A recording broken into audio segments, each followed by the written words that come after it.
प्राचीन काल से ही हमारी भारत भूमि ऋषि मुनियों की भूमि रही है। यहाँ अनेकों साधु संत हुए, अनेकों ऋषि मुनि हुए। तो आज हम आए हैं बद्रीनाथ से थोड़ा सा ऊपर चरणपादुका के रास्ते में।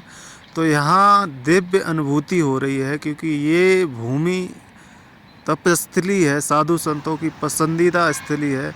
यहाँ पर प्राचीन काल से ही ऋषि मुनि तपस्या कर रहे हैं। जैसा कि यहाँ नर नारायण ने तपस्या की, सनकादिक ऋषि मुनि ने, कई सिद्ध ऋषियों ने यहाँ तपस्या की, और आज भी यहाँ साधु संत तपस्या कर रहे हैं और रह रहे हैं। यहीं पर हमें एक अद्भुत गुफा दिखी, और गुफा में एक योगी संत कई वर्षों से रह रहे हैं, तपस्या कर रहे हैं, साधना कर रहे हैं। तो आइए हम उस गुफा के दर्शन करेंगे और उन संत जी से मिलेंगे और उनका मार्गदर्शन करेंगे। आखिर कैसे इस गुफा में बर्फीले पहाड़ों में रहते हैं, और क्या खाते हैं, कैसे रहते हैं, और क्या योग साधना करते हैं, और भी इस स्थान की महिमा के बारे में जानेंगे। तो हम दर्शन करते हैं इस गुफा के। ये गुफा एक अद्भुत गुफा है, दिव्य गुफा है। इसी गुफा के अंदर एक शिवलिंग है और जलधारा प्रवाहित हो रही है। ये आप लोग देख सकते हैं, महाराज जी का शयन कक्ष है, यहाँ आराम करते हैं। और ये जो दूसरी गुफा है, यहाँ बैठकर योग, ध्यान, साधना, तपस्या करते हैं, जैसा कि आप लोग देख रहे हैं। और यहीं पर एक शिवलिंग का आप लोग दर्शन कर रहे हैं। ये शिवलिंग इसी गुफा में है, और शिवलिंग के साथ में ही एक दिव्य जलधारा प्रवाहित हो रही है, जिसे गुप्त गंगा माना जाता है। जैसा कि आप लोग देख रहे हैं, ये जल का स्रोत का नहीं पता चल रहा, कहाँ से आ रहा है, कहाँ को जा रहा है, और ये हमेशा बहती रहती है। और यहीं बैठकर संत जी ध्यान करते हैं, साधना करते हैं। तो अब हम चलिए मिलते हैं, उन संत जी के दर्शन करते हैं। तो ये स्थान है जहाँ दिन में धूप में बैठते हैं।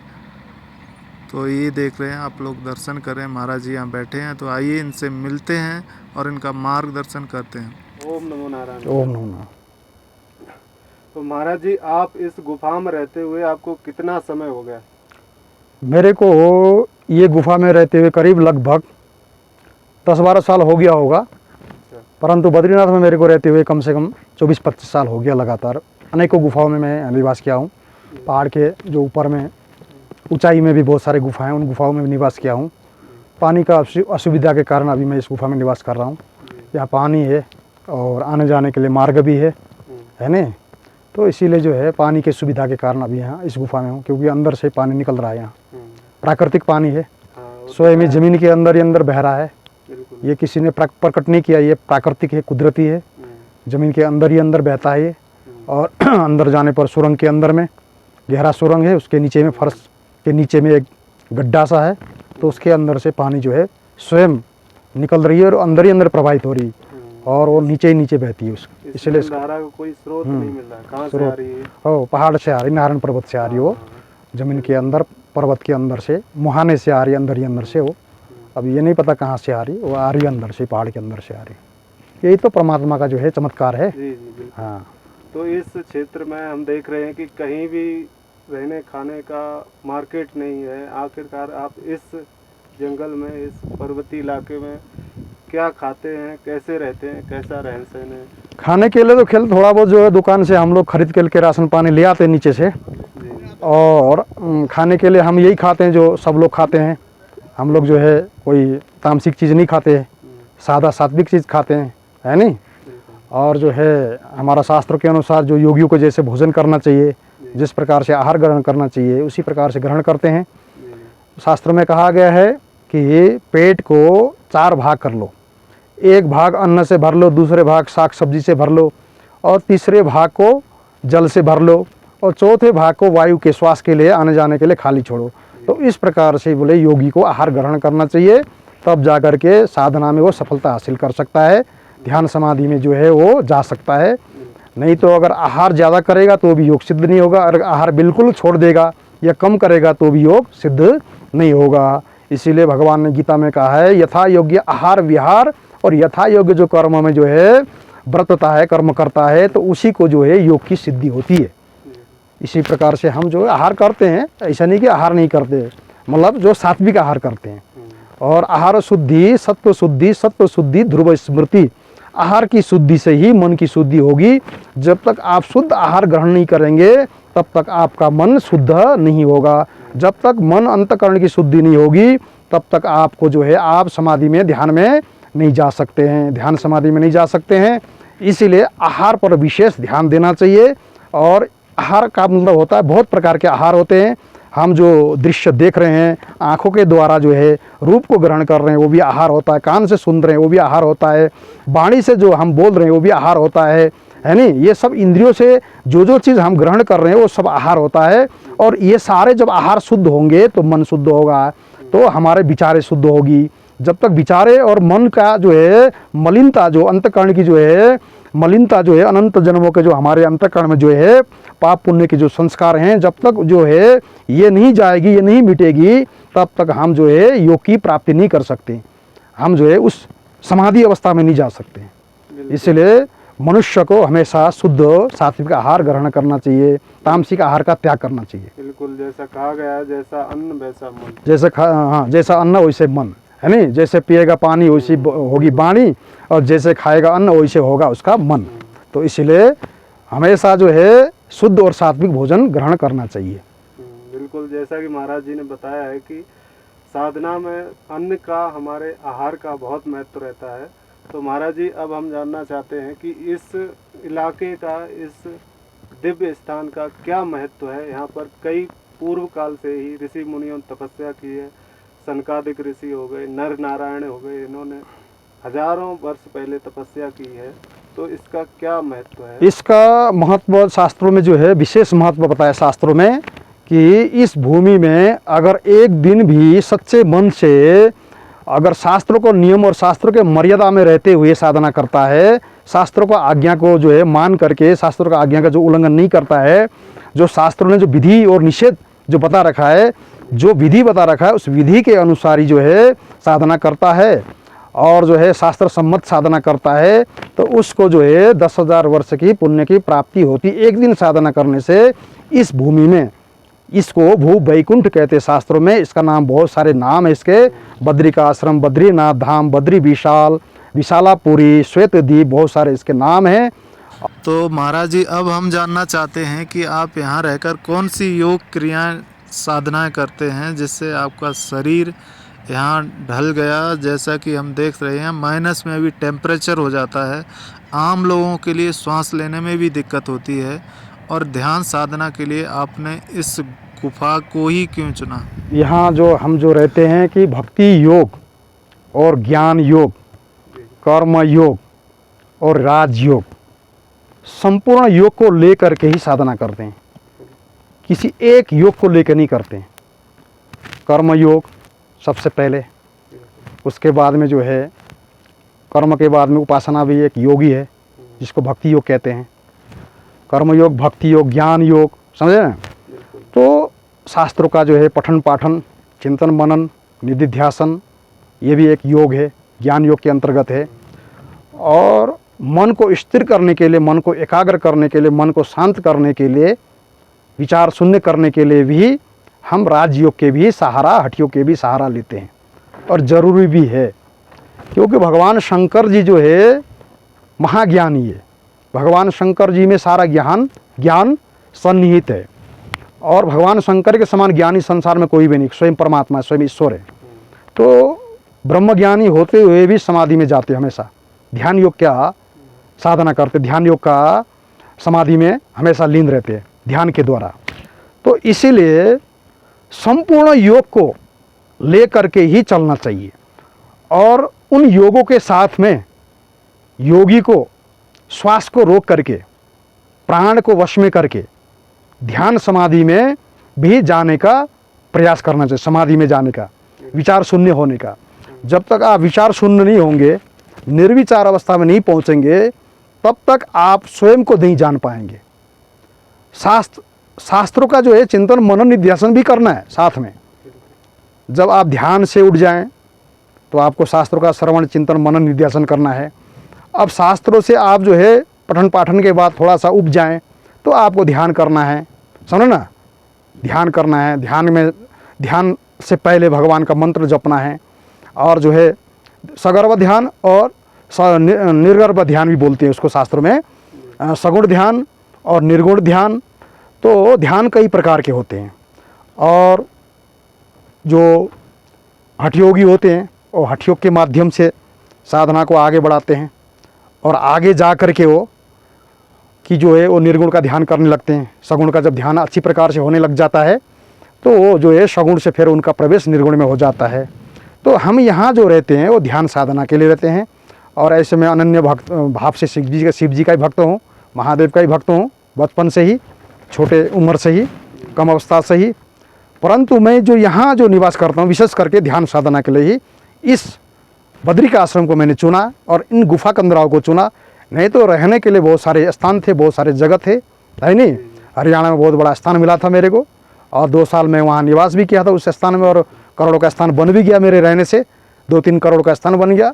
परंतु मुझे वहाँ शांति नहीं मिली, क्योंकि जो शांति यहाँ मिलती है इन हिमालयों में, इन हिमालय के वादियों में, इन कंदराओं में, इन गुफाओं में, है नहीं, इन सात्विक जो है पवित्र वातावरण में, वो जो आनंद भीड़ भाड़ में, समझ रहे ना, गांव देहात में जो है प्रदूषण में, हल्ला गुल्ला में, शोर शराबा में, वो शांति मतलब योगियों को कम मिलती है। असल में तो खैर संसार में भी रह के जो संसारिक लोग हैं उसको संसार में रह के साधना करना चाहिए। परंतु कुछ हम लोग जैसे घर परिवार छोड़े हुए जो साधु संत हैं, जो घर परिवार से जो ज़्यादा विशेष मतलब नहीं रहता है साधु सन्यासी बनने के बाद में, तो उनको जो है शरीर छोड़ने के बाद में भी जो है एकांत ही होना है। उस समय कोई भीड़ भाड़ नहीं रहता है। जब हम आत्मा इस शरीर को जब छोड़ के चले जाएंगे, है नहीं, जब हम मृत्यु के ग्रास हो जाएंगे, हमारा शरीर मर जाएगा, आत्मा तो कभी मरती नहीं है, तो उस समय भी हम अकेले होने वाले हैं। तो इसीलिए इन गुफाओं में, इन कंदराओं में, इन जो है सन्नाटा भरी वातावरण में, सुनसान जगह में हम उसका अभ्यास करते हैं, जो हमको बाद में एक अकेले होना पड़ेगा शरीर छोड़ने के बाद में, और ब्रह्म में लीन होना पड़ेगा, ब्रह्म में एक रूप होना पड़ेगा। वहाँ फिर भीड़ भाड़ नहीं रहेगी, फिर हमको अकेले ही रहना पड़ेगा। ब्रह्मविद ब्रह्म में भवती कहते हैं, ब्रह्म को जानने वाला ब्रह्म में लीन हो जाता है। जब बूंद का अस्तित्व तब तक है जब वो सागर में नहीं मिलती है, जब उसको हम बूंद कहते हैं, जब वो बूंद सागर में मिल जाती है तो वो सागर ही हो जाता है। ऐसा ही जब हम मुक्त हो जाएंगे, परमात्मा में लीन हो जाएंगे, परमात्मा के साथ एक रूप हो जाएंगे, तो हम जीव नहीं रहेंगे, हम शिव ही हो जाएंगे। शिव का अंश थे और शिव में अंश अंश में मिल करके अंश का ही रूप हो गया है नहीं, अंश अंश में मिल करके अंश ही बन गया है, अंश भाव खत्म हो गया है। तो इसीलिए जब हमको समाधि में जब उस निराकार स्वरूप का जब हमको अनुभूति होती, ज्ञान होता है, तो वहाँ हमारे लिए बोलने के लिए हमारे दूसरे लोग नहीं रहते। वहाँ हम किससे वार्तालाप करेंगे? जब हम अद्वैत हो जाएंगे, एक ही रहेंगे, वहाँ बोलने के लिए कोई रहता नहीं है।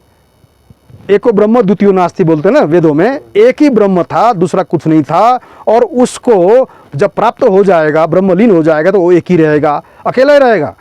फिर अकेला रहे तो भीड़ भाड़ कहाँ है? फिर भीड़ भाड़ नहीं रहेगा ना। तो उसी लिए जो है जब हमको बाद में भी अकेला होना है, तो अभी भी अकेले होने का साधना करते हैं, एकांत में, भीड़ भाड़ से हट के, शहर से दूर, समझे ना, गांव बस्ती से दूर, सन्नाटा भरी एकांत, जहाँ किसी का आवाज़ शोर शराबा नहीं आती। तो गुफाओं में हम यहाँ जो साधना करते हैं, उससे क्या होता है कि अनहद नाथ की भी प्राप्ति हो जाती है। सन्नाटा भरी जो है वातावरण में, जहाँ बाहर का कोई शोर शराबा नहीं आती, तो अंतर्नाद सुनाई पड़ता है। अंदर की जो नाद सुनाई पड़ता है उसको अनहद नाद कहते हैं। तो अनहद नाद को सुनते सुनते योगी जो है अपने श्वास को, प्राण को जीत लेता है और समाधि में चला जाता है, वो निर्विचार में चला जाता है।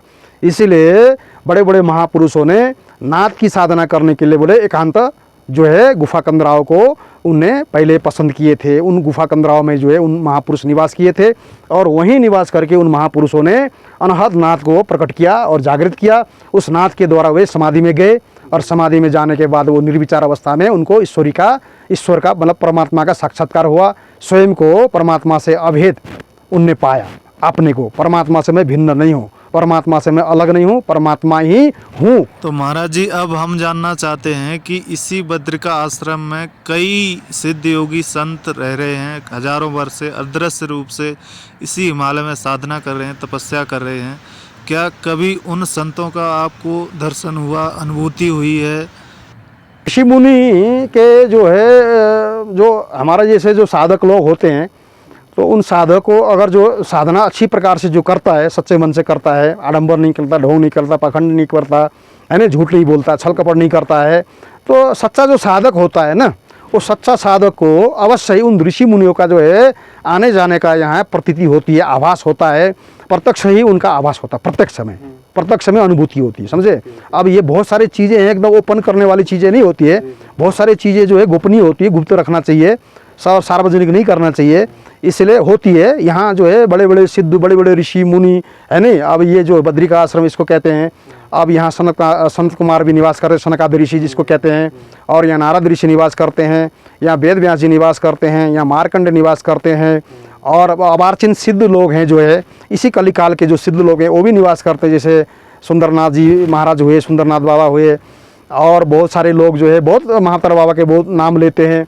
ऐसे बहुत सारे सिद्ध महात्मा जो है इस भूमि में निवास करते हैं, और जो है साधकों को जो है जो उच्च कोटि का साधक होता है उन्हीं को जो है उन ऋषि मुनियों का जो है अनुभूति होता है, उनका प्रत्यक्ष दर्शन भी हो जाते हैं। मगर जो सामान्य लोगों को दर्शन वो लोग नहीं देते, क्योंकि जब तक जो है अंतकरण के अंदर में जो है मलिनता रहेगी तब तक वे ऋषि मुनि चाह करके भी दर्शन नहीं देते, क्योंकि जब तक भगवान का आज्ञा नहीं होगा तब तक वे ऋषि मुनि आकर दर्शन नहीं दे सकते, क्योंकि पहले भगवान का उनको आज्ञा होगी, भगवान उनको आज्ञा देंगे, तब जाकर के वे ऋषि मुनि आकर के साधकों को मार्गदर्शन करेंगे। जैसे ध्रुव तपस्या करने के लिए वन में जाना चाहते थे, तपस्या करना उनको कुछ आता नहीं था, तपस्या का कोई विधि विधान उनको पता नहीं था, तो नारद जी ने ही उनको तपस्या करने का पूरी जो है मंत्र विधि विधान जो है सिखाया, और नारद जी को भगवान ने भेजा था कि मेरा जो भक्त ध्रुव है वो तपस्या करना चाहता है, वन में जा करके उनको तपस्या का कोई विधि विधान उसको पता नहीं है, कैसे तपस्या करना है, कैसे मंत्र जप करना है, कैसे ध्यान करना है, किस प्रकार से भगवान की स्तुति करना है, कुछ जानता नहीं है, इसीलिए तुम जा करके मेरे जो भक्त जो है ध्रुव है उसका जो है मार्गदर्शन करो, बोल करके भगवान ने नारद जी को भेजा। तो भगवान जब सिद्धों को भेजेंगे तभी जा करके सिद्ध महात्मा जो है साधकों के पास में आते हैं अपने मन से, समझ ना, वे आ नहीं सकते कभी भी बिना भगवान का, बिना ईश्वर का आज्ञा के। एक नियम में, एक मर्यादा में, जो सृष्टि का जो भगवान ने जो नियम, एक मर्यादा, एक सृष्टि का जो चक्र बना रखा है उनके अनुसार उनको भी वर्तना पड़ता है, उन ऋषि मुनियों को भी। इसलिए सिद्धों के खोज के अपेक्षा जो आज सिद्धों के खोज में बद्रिका आश्रम में लोग आते हैं बड़े बड़े सिद्धों के तलाश में, सबसे पहले तो साधकों की तलाश करना चाहिए जो उच्च कोटि के साधक हैं, जो जिसको भगवान का अनुभूति हो रखा है, भगवान का दर्शन हो रखे हैं, और उनके बाद में फिर जो है भगवान का भक्ति का जो है उपाय पूछना चाहिए, और सिद्धों के जो है चक्कर में प्रलोभन में नहीं आना चाहिए। सिद्धों के जो प्रलोभन में आता है तो भगवान की भक्ति पीछे ही छूट जाती है, क्योंकि वो भी एक प्रकार का लोभ ही है कि सिद्ध मिल जाएगा और सिद्ध एकदम से जो है शक्तिपात कर देगा, चमत्कार दिखाएगा और मेरी कुंडली शक्ति को जागृत कर देगा, मेरा षट चक्र जागृत हो जाएंगे, बोल करके जो लोभ करके सिद्धों के खोज करते तलाश करते हैं।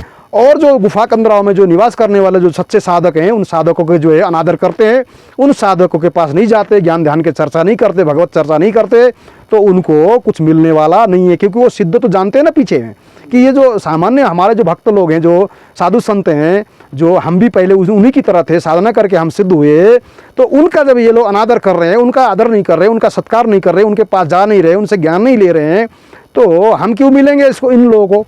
तो ऐसा सोच करके वे सिद्ध महापुरुष जो है उच्च कोटि के जो संत महात्मा हैं, जो ऋषि मुनि हैं, उन साधकों को जो उन सिद्धों के खोजते इस भूमि में आकर के वो उनको कुछ नहीं मिलता, वो ऐसे चले जाते हैं, समझ ना, निराश होकर के।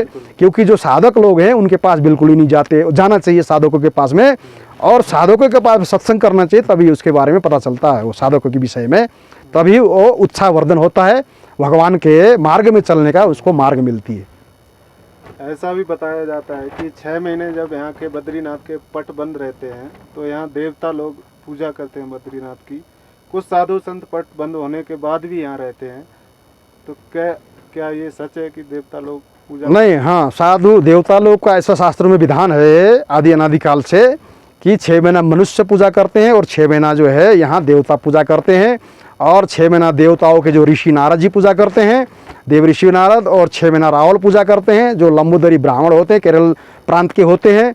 ये परंपरा आदि अनादिकाल से जो है चली आ रही है और चलती रहेगी। इस परंपरा को जो भगवान शिव जी ने चलाया था, महादेव ने चलाया था। तो बहुत बहुत धन्यवाद महाराज जी, आपने अपने ज्ञान और अनुभव को हम लोगों के समक्ष रखा। आपसे दर्शन करके, मिल करके, वचन सुन करके मन में बहुत प्रसन्नता हो रही है। तो ये महाराज जी हैं जो कई वर्षों से यहाँ सांसारिक मोह माया त्याग कर इस गुफा में रह रहे हैं, तपस्या कर रहे हैं। ऐसे संतों के दर्शन भी दुर्लभ होते हैं। तो आज के वीडियो में बस इतना ही। सभी को जय बद्री विशाल, ओम नमो।